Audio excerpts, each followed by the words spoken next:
how to make spiritual progress on Sri Chinmoy's path.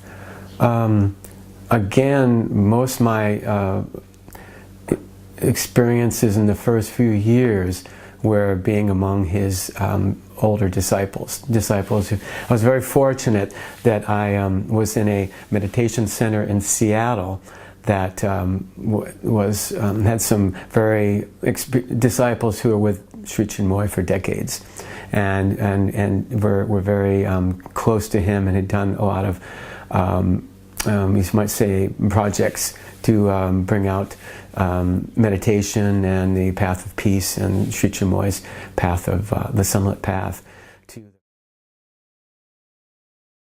So through my readings, visiting New York when I could, associating with disciples from around the world, you really feel a plethora of ways to grow, and sports was one avenue. It was delight. It really opened up my avenue to express myself through sports. Before that, I dabbled in running and bicycling and different sports, hiking, mountain climbing. But this was the first time I really started focusing and concentrating on a sport. So I noticed that marathon running was very important to Sri Chinmoy, and he spoke about so eloquently and passionately. So I felt the bug. So from Sri Chinmoy and his disciples, I felt, I'll start training. And training was something new for me. I hadn't done it since high school. So now I was training, and with training comes discipline. And with discipline, my meditation got better, because I started really taking my meditation seriously, meaning I had a time and a place every day, and I stuck with it. About a few months into meditating and reading Sri Chinmoy's books, he talked regularly about punctuality and regularity in your meditation.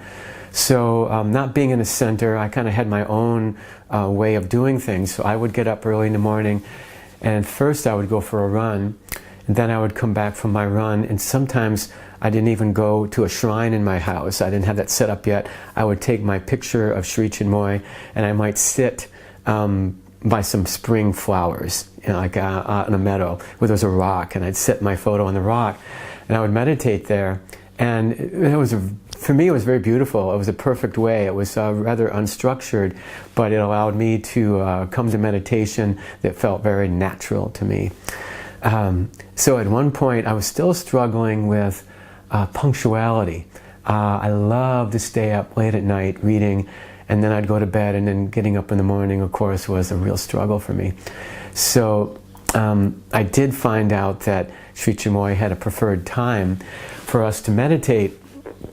At that time, I think it was 6 a.m.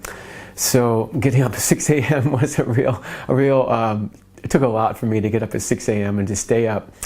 So I remember struggling with that, and sometimes doing well, sometimes not doing well, and sometimes sleeping through.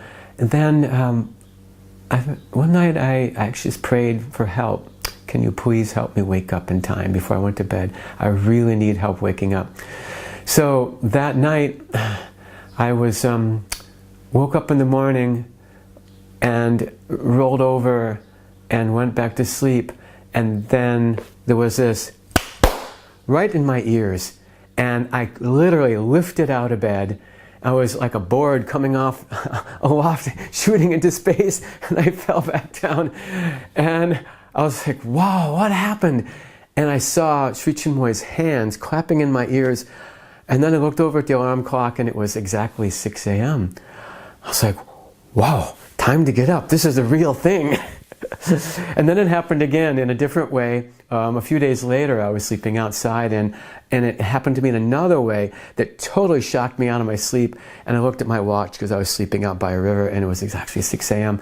So I felt, wow, there's more to this than I really know. There's really a powerful surge here happening inside of me, because I knew I wanted to do this, but I needed more help than I felt I had. I didn't have the capacity to get up every morning before 6. But then I said, wow, there's really, the teacher is there. And he is 3,000 miles away, but he knows what my my cry is, my needs are, and he's helping me. Then it was at that time I really started taking my meditation and my teacher much more seriously.